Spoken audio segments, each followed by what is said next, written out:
Folktales and myths have always been a part of our lives as we live in a certain community. Each community has its own stories to tell, whether those are magical, supernatural, or paranormal.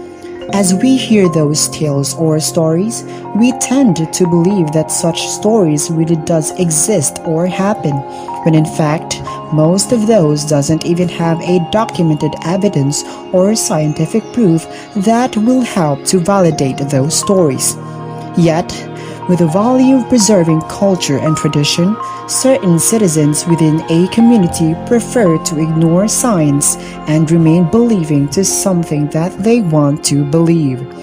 The concept of some mythical creatures like manananggal,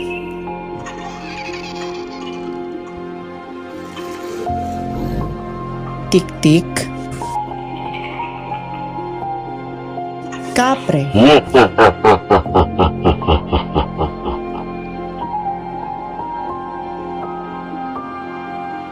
duwende,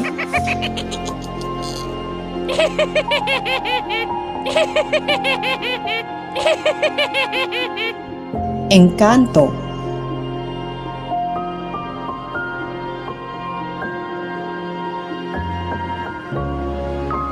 tikbalang,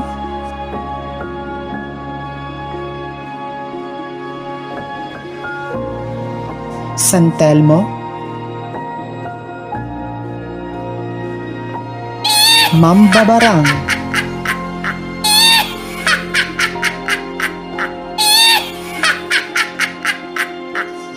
and sirena.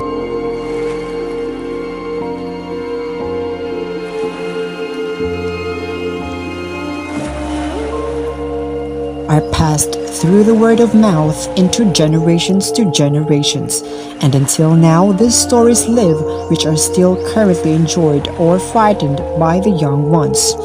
These stories don't mainly want to scare, but also these stories are some of the effective ways to educate, warn, and impart values to those who are given the opportunity to listen.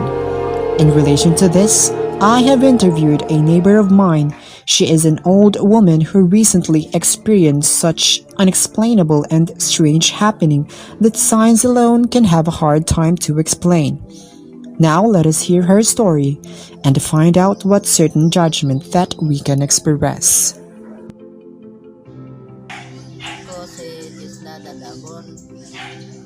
Natawag ko sa Agosto 10, 1954. Ang sinugdanan ako nanilhing ko sa tugas. Kaya kay naabtan mo kung alas 5 pag sirin sa merkado. Padayon kong patilhig. Pagkahuman ato, dito ko simbahan. Kaya pagka ugma sa'yo, maglungag na ko. Doon na may ni tubo din gamay sa akong kamot. Buong ko nga naman niya. Huwag magpo'y pinakan. Ato nagkadako siya, ni burot, anak. Ito nga, ibiyaan ako kung lungagan. Dito ko simbahan kaya doon na magkahay mananambal po diyan.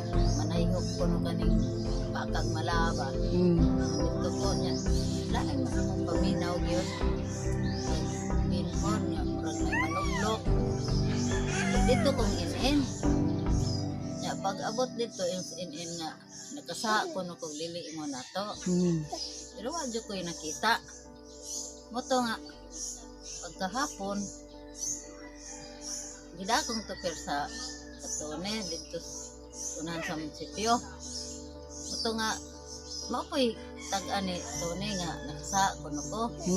Masya ni nag-atiman ani akong kamot. Human anak nang Niingos tone nga pangamuyo. Alas 5 sa hapon, alas 6 ba? Oto mga muyo ko. Maglain man akong liugan, mura magpamunaw. Maglibawot, hatod. Nga, wadyo kasabot nga no. Kasabot. Dali lagi po kung pangamuyo. Mahadlok mo po. Mao gyud. Dayon nang Ito, tagaan ko niya, plaza niya, kanang iya lang po sa glana ba? kada Martes o Biyernes mo ato ko. Ato nagka ayo-ayo kuan na gyud siya nagkaayo. Marutoy akong kuan. Nya nang katong kuan, katong gi unsa makahinungdan ato nga kuan para nimo anong nahitabo to sa imuha? Nabay nakakitang lain tao nga Ako ra. Ako ra tong tungura. Nya unsa ka para nimo ang hinungdan nganong gibuhat to nila nimo? Ambot oy basin kay ni konsulta nang utana mo ko sa Dr. Mariñas, nga abas Dr. Mariñas. Pakita na ko ni. Pero marestaan ko bagong sa itambal. Niingon mo tong igsuon mo kung Mariñas natin magandira. Hala nang mura man nagmantika na. Burot kasi nagluto sila ng tikaon ba na yabo. Ya mura jud pug mantika nga mabukal bitaw ng mantika dan. Mautor siya nagburot-burot to siya. Din dapita na. Ya nagkaanaw matugkap. Ayo ini kaukab sa kugan. Limpyo ra siya dili mo magasaman. Itom siya. Naantod ka ni. Muna nang. Pabilin nga itom. Itom. Dira gyud dapit ang katong niburot gyud maayo nga murag gihilusan kanila. Murag. Mantika. Murag na disturbo tingito sila no. Siguro nakakhaan baka nako sa sinig. Pag-angot ha. Mo to nitabo. Nya hangtod pila man nakaadlaw na ayo na. Mga buwan yun to. Buwan gyud no, dugay gyud na ayo. Dugay yun. Hindi pa inanay ba pagkaayo. Nga, dunay misulti na ko. Ang ingon na hitabo, marapog maupo yung hitabo nila. Sige, mga tanang, salamat. Sige.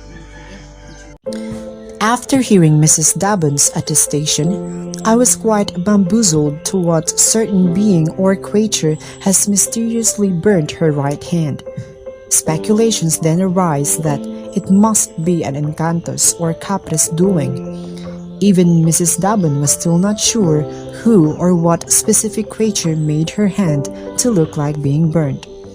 But one thing is for sure. An unseen creature punished her after doing something that made them do it, and which proves that these creatures are among us, waiting to be seen and witness their presence again and again.